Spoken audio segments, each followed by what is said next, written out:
Mornings at 7 a.m. starts right now. There are now so many measles cases in the U.S., the country might lose its elimination status.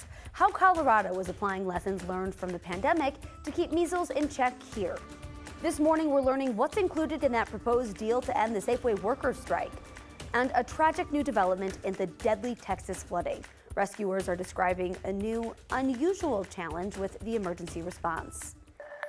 The first tropical storm to impact the United States this hurricane season has just made landfall. This is a live look at Myrtle Beach in South Carolina. This is about half an hour north of where Tropical Storm Shantal made landfall. You can see the wind really whipping all of those palm trees and those super rough waves rolling in. Officials are warning about rip currents and flash flooding as the storm moves inward. Thank you so much for joining us. I'm Lauren Scafidi. Let's send things on over to Weather Impact Team meteorologist Jaden Knowles. Jaden, what do we know about the storm right now? Well, like you just mentioned, Lauren, very gusty winds. We saw as it made landfall, it was about 60 miles per hour. Now it's about 50 miles per hour, which is good news that winds are finally starting to come down just a little bit. But that's going to continue to track towards the northeast and kind of move through Raleigh.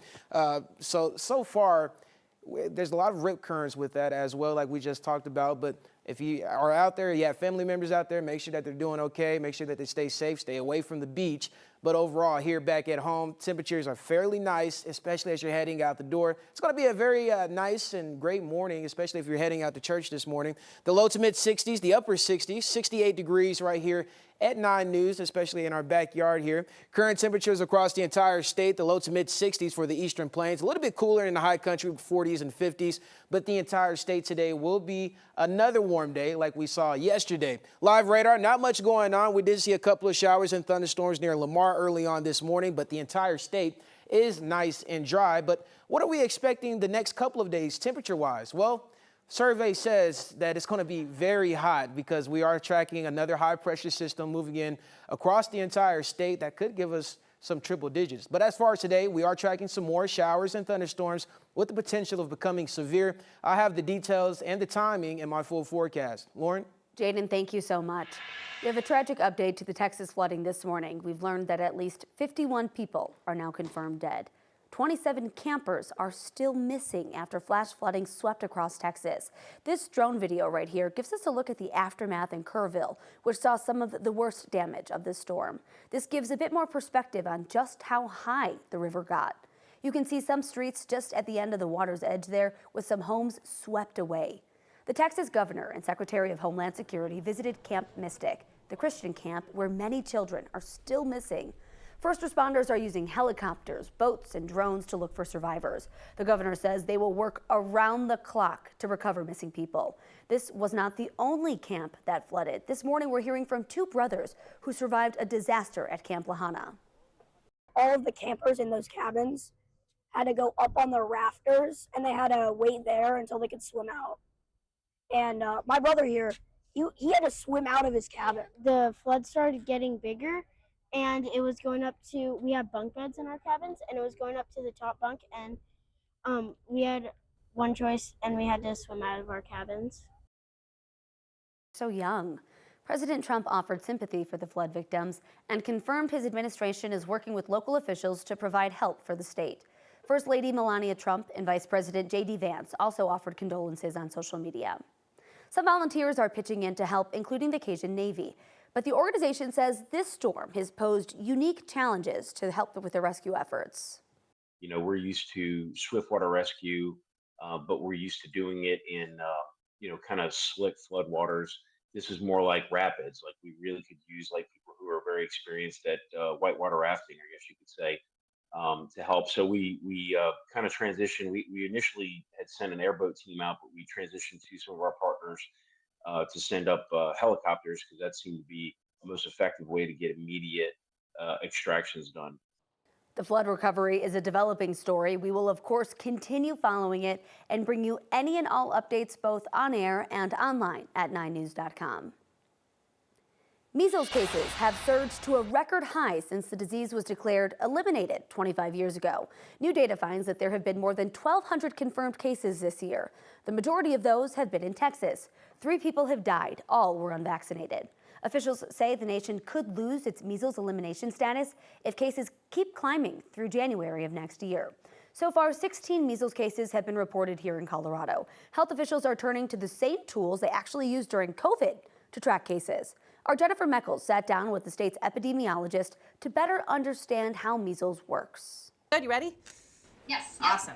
She's a familiar voice on infectious diseases, but this time we're talking about measles with state epidemiologist Dr. Rachel Herlihy. Remind us how measles spreads. It can be in the air for a while after someone leaves an area, right? And it's very infectious. 9 out of 10 susceptible people, so people who don't have immunity to the virus that come in contact with someone with the infection are going to go on to develop the infectious disease. So very, very infectious. Measles incubates longer in the body, which makes tracking exposures tricky. We try and identify all of the known contacts first, right? So these are going to be, household contacts, close friends, healthcare providers, people that had very direct contact with that person. It can be really challenging for cases to remember everywhere they've been while they were infectious. Keep in mind that the incubation period, so the time from exposure to onset of illness for measles, is typically anywhere from 7 to 21 days. But some of these have been like grocery stores,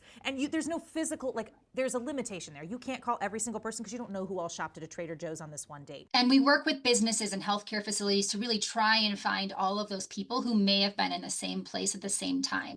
And that's really when we rely on our press releases and the media to notify the public of places where cases have been, these public spaces where we really can't identify all individuals. Most of Colorado's cases stem from international travel or exposure to one passenger on a Turkish Airlines flight that landed at DIA. And some of those who got sick were vaccinated. Most adults are walking around vaccinated for measles, but we're seeing some breakthrough cases. Breakthrough cases are still considered not normal, that's kind of unusual, but we're seeing it happen. In rare cases, someone who was vaccinated and even develops an immune response to the vaccine might still get measles if they have this intense or prolonged exposure to the virus. We believe that person was incredibly infectious, and then when you think about the length of a flight, international flight, there's certainly a prolonged period of exposure. What do we know about those cases as far as how severe people who get sick being vaccinated? Is it a lesser symptom? That is the great news, in that when these breakthrough cases occur, they usually result in milder illness and infections that are less likely to be spread to others. That was Jennifer Meckles reporting. The state says they have seen a boost in interest in people getting vaccinated against measles. There are different guidelines based on your age and your vaccination history. Right now, Denver police are trying to find a driver who hit and killed someone, changing their tire on I-25 and then kept going. We brought you this story as breaking news yesterday morning. Police say it happened around 7 on I-25 near 6th Avenue. The crash forced the southbound lanes to close for several hours. Police are now looking for a black Toyota 4Runner. It has damage on the front passenger side. If you know anything about this crash, give Metro Denver Crime Stoppers a call. The eastbound lanes of I-70 near Floyd Hill are back open this morning. Those lanes were restricted all night last night because of a car fire. Colorado State Patrol says this all started after a semi-truck's wheels caught fire. No one was hurt, but it did cause a significant backup. A manhunt is underway for a convicted felon, 25 years after he ran out of a Colorado courtroom. The FBI says Francisco Molina Neve fled the courtroom in 1999 right after a jury found him guilty in the brutal beating of his girlfriend. He's been dodging prison ever since, using fake identities and escaping multiple arrests. He's now wanted on a federal warrant for unlawful flight to avoid prosecution. The FBI says Molina Neve has ties to Colorado, Texas, California, and Mexico, and he may still be hiding in one of those places. If you have any information on his whereabouts, call the FBI's tip line. An investigation is underway after a police officer in Colorado Springs shot and killed a man. It happened early yesterday morning on East Pikes Peak Avenue downtown. Officers say they had reports of a man flashing a gun outside of a few nightclubs. They tracked him down using surveillance cameras. Once they approached him, officers say he reached for his waistband. That's when they opened fire.